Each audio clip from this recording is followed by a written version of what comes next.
Hola, ¿qué tal? Quien les habla, doctor Alexander Núñez, facilitador del módulo Textualización de la Productividad Investigativa del Diplomado de Formación de Tutores de la Universidad Bicentenaria de Aragua.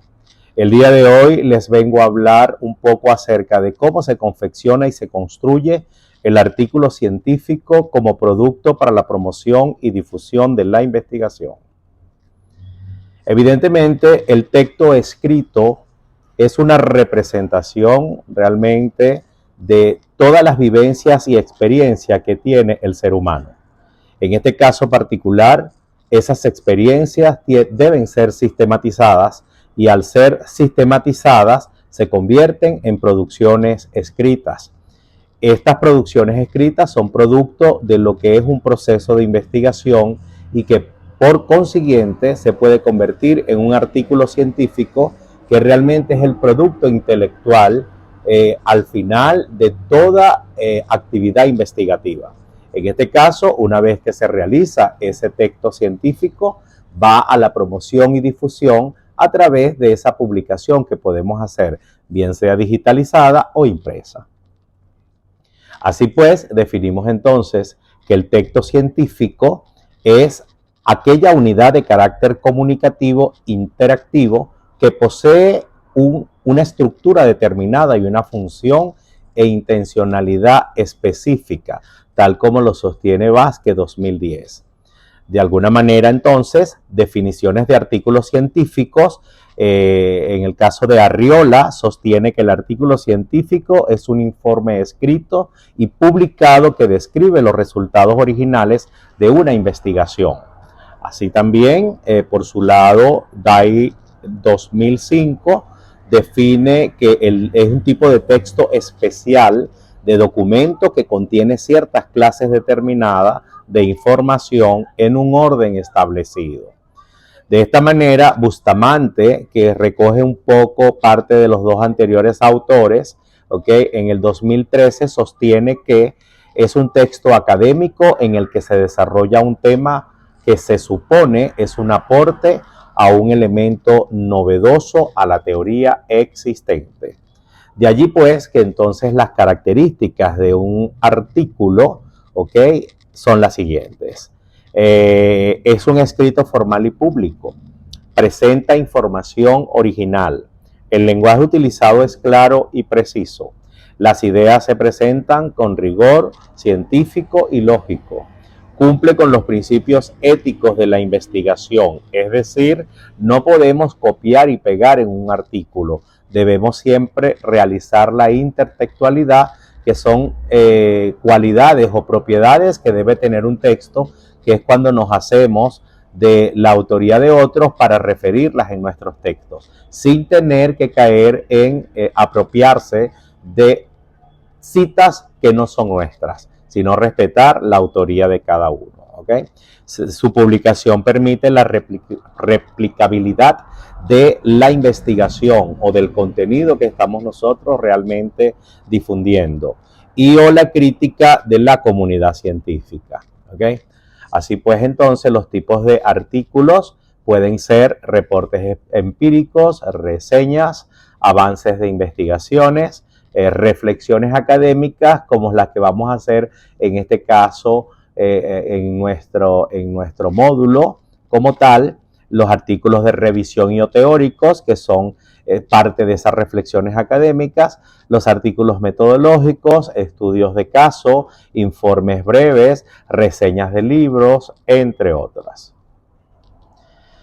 Entre los elementos más importantes o superestructurales en la textualización de artículos científicos se encuentran el título, que es importante como punto de partida de todo escrito científico, nombre del autor y de la institución a la que pertenece, por supuesto, con su dirección de correo electrónico.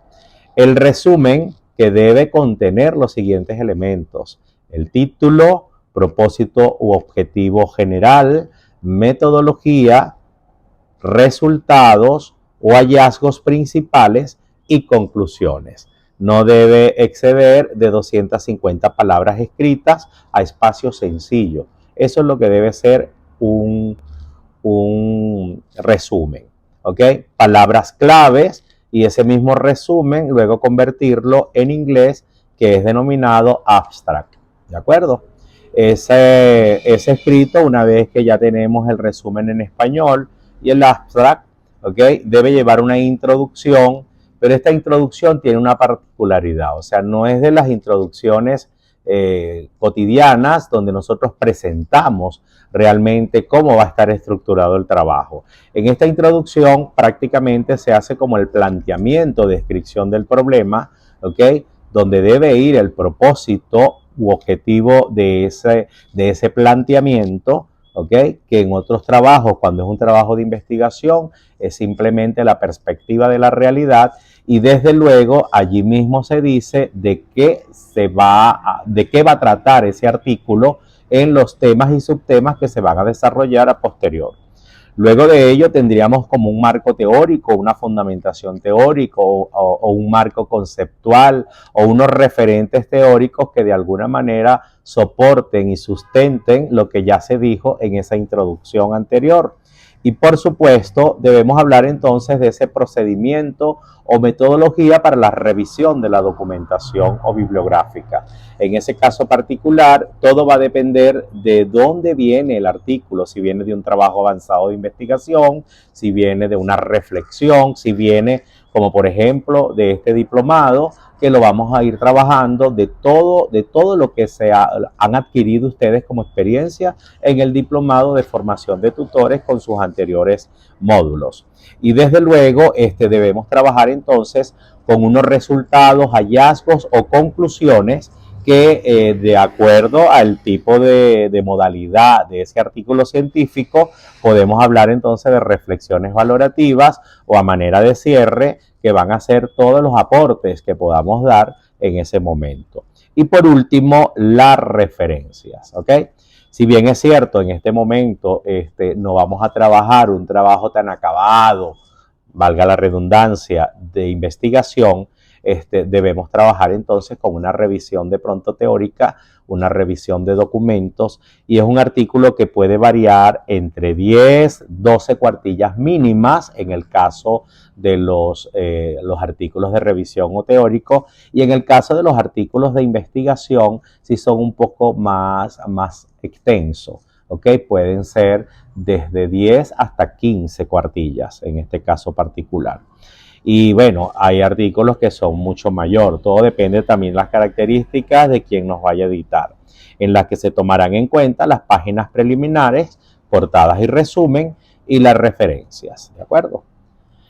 Así pues, por supuesto, el artículo científico entonces va a tener en conclusión, resumen y abstract, que es donde se va a reflejar de una manera breve los siguientes elementos, como había dicho antes: ubicación del estudio, propósito u objetivo general, fundamentos teóricos relevantes, metodología o metódica, reflexiones valorativas y palabras claves o descriptores. En el caso de la introducción o antesala, en esta se presenta la descripción del contexto, del tema que se abordará y los distintos subtemas que se desprenderán del mismo, y por último el propósito u objetivo general. Desde luego tenemos entonces el desarrollo, donde prácticamente se van a detallar los aspectos teóricos de dos temas con sus respectivos subtemas, acompañado de las interpretaciones, por supuesto, del autor. Es importante siempre colocar su huella, es interpretar todo lo que citen, es hacer intertextualidad. Luego se describe la metodología o metódica utilizada para la revisión, análisis e interpretación de los aspectos teóricos, especificando el procedimiento que se siguió para llegar a las reflexiones valorativas. Y por supuesto, la conclusión o cierre, se reflejarán de manera de cierre las reflexiones valorativas que se generaron de la revisión, descripción, análisis e interpretación de los aspectos teóricos que fundamentaron los temas abordados y por consiguiente los subtemas. Por último se colocan las referencias, y de allí que cuando tengamos el artículo listo, todo producto investigativo debe difundirse. y debe difundirse porque va a estar filtrado por un proceso de textualización, ¿ok? Donde se da la presentación de avances y arte final de producciones investigativas, eventos y actividades, socializaciones, defensas, congresos, foros, entre otras actividades, ¿ok? Espacios para la retroalimentación y validación. Luego pasa por un proceso de edición. En ese proceso de edición está listo entonces para publicarse, promocionarse y difundirse, pero no solo el artículo como tal, sino el producto investigativo. Y por supuesto, una vez que ya está todo esto, es donde lo vamos a conseguir en todos los espacios de lo que hoy día se llama cibercultura, ciberliteratura, ciberlingua, ¿ok?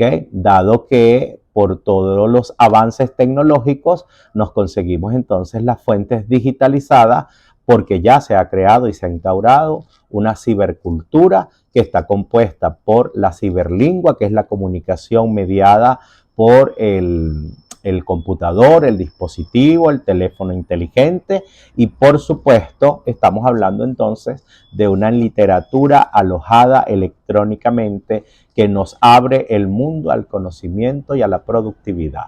De allí que entonces es así como se valida el conocimiento a través de la investigación con la publicación de nuestros escritos y los artículos, en este caso científicos, que pertenecen exclusivamente al género académico y al género de lo que realmente es el conocimiento estándar y universal. Muchísimas gracias por su atención y bueno, quedo a sus órdenes para cualquier consulta por el aula virtual y así aclarar algunas dudas que les hayan quedado en este momento.